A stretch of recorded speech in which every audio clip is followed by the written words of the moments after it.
Hey there, good morning friends. How are you doing today? Happy Monday. I hope that you had a lovely weekend and that you're rested up and ready for this work week. If you're someone who's working, and if not, enjoy your day.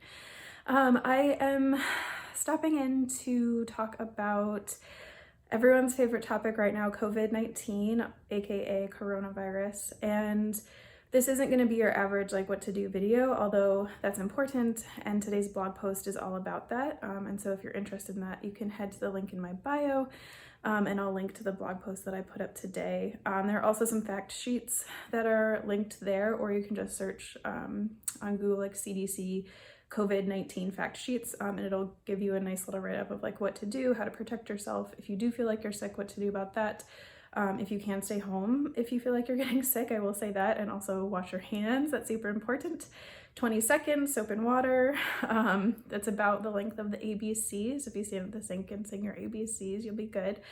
At any rate, I know that there's a lot of panic, anxiety, stress, all these kinds of things with this virus making its way to the United States. I know our first confirmed case in Oregon happened on Friday, so yay for us. And I know that, you know, in our office where I work, we're thinking like, all right, well, how do we keep it safe? How do we protect everyone who's coming through here? How do we make sure that we're safe, our patients are safe, we're not contributing to transmission in any way? And so that's a big piece of it. And part of that, there's a scarcity mindset that comes up. And I was at a party on Friday evening and someone was talking about somebody who went to Home Depot and they were waiting for a shipment of masks. And so like they stood there, they waited for hours until the shipment came in and bought thousands of dollars worth of masks, right? And so then no one else has them. Maybe they're gonna resell them, maybe they'll use them, who knows? And so there's this scarcity mentality of like, I gotta get it, I have to take care of myself. Like grocery stores were out of food here, all these kinds of different things. And it's so fascinating to watch this all happen. And I myself, I'm not above it all at all. And I get anxious about it too. And I'm like, oh crap, what would happen if we got sick or, you know, whatever. And I want to offer you a couple of things. One, statistically speaking, and I know that humans aren't statistics, and if it happens to you, the statistics don't matter. I get that. And also, if you're coming into this and you're like, oh my God, like this is all, it's so much and everyone's sick and da-da. No, everyone is not sick. Some people are ill.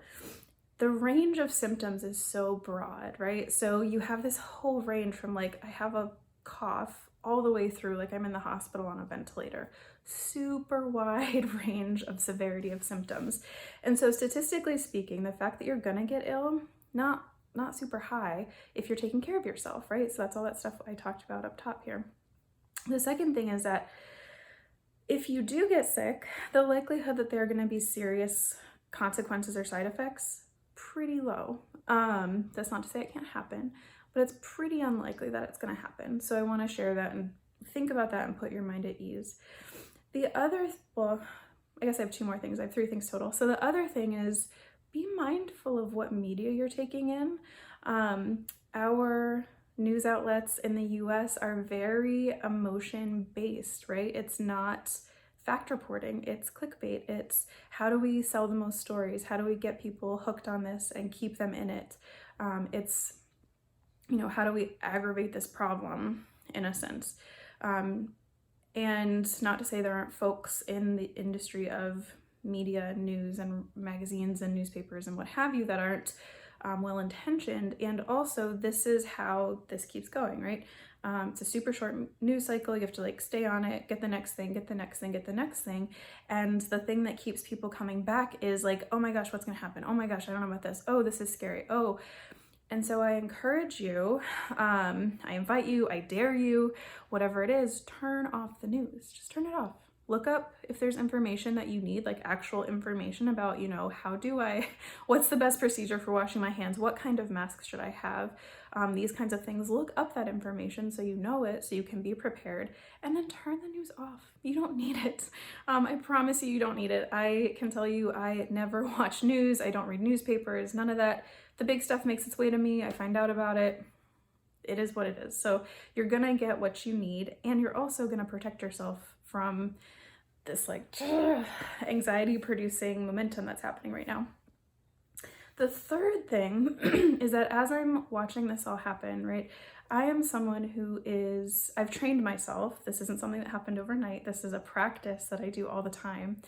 I've trained myself to think, okay, what's the benefit here? What can I learn here? What's the opportunity here?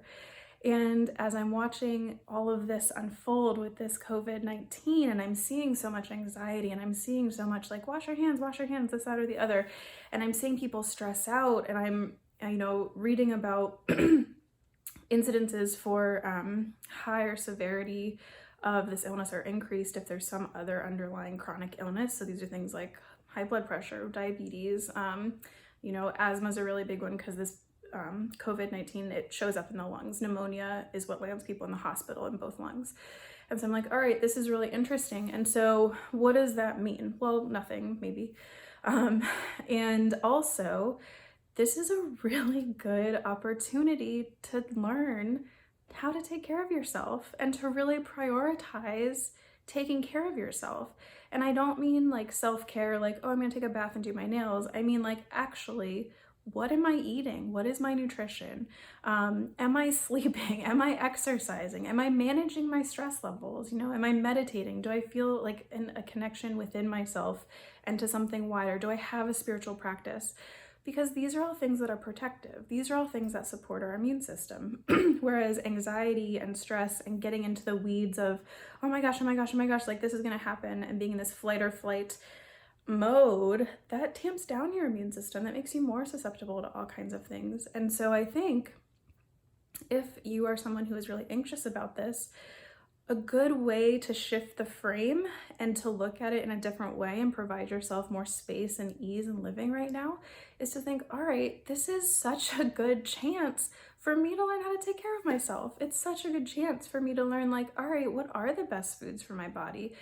Okay, like, what are the best ways that I can learn to replace, high sugar foods? What are the best ways that I can start to decrease my alcohol intake? How do I manage my stress? Like, let me look into that and figure this out because I want to be healthy and I want to be well. And this isn't, I know that there can be a trap in that, which is like, oh my gosh, if I'm anxious, then I'm more susceptible to this virus. And then you spiral out of control because you don't want to be anxious, and that makes you more anxious, and on and on and on. And so don't do that. Be curious about it. I find this is a really good way to circumvent that cycle that can start to happen. Get curious. Like, what's actually going on here? How can I do this? What is my body telling me? What is information that maybe I've been ignoring for a long time? Like, oh, hey, I need to do this thing. Oh, like meditation is something I've been putting off, but I feel like I don't really have a good connection with myself. I don't know how to manage my stress and anxiety. Maybe that's a good place to start. Or, like, yeah, I feel like I sit a lot all day. Like maybe just getting a walk, and maybe that's a good place to start. And so you can start to think through different options and different ways to really take care of yourself physically, mentally, spiritually. It all matters. It's all important. And not to belittle the self-care of like getting your nails done in baths. I love those things too. And also it all kind of can get lumped together and lost. At any rate, like I said, if you want more of the factual information from the CDC, go check it out. World Health Organization also has some really good information. I have a blog post up today. You can check that out. Talk to your doctor, give your doctor's office a call and be like, hey, is there anything that you, if you have questions or concerns, ask them what's up. How can they help you or support you? Call your naturopath if you have one. We are a wealth of information. There are a ton of things that we can do to help boost your immune system, herbs and what's not there. And also nutritional recommendations and exercise things and all this. So, all right, friends, happy Monday. Enjoy, stay safe, stay calm, and wash your hands. Bye.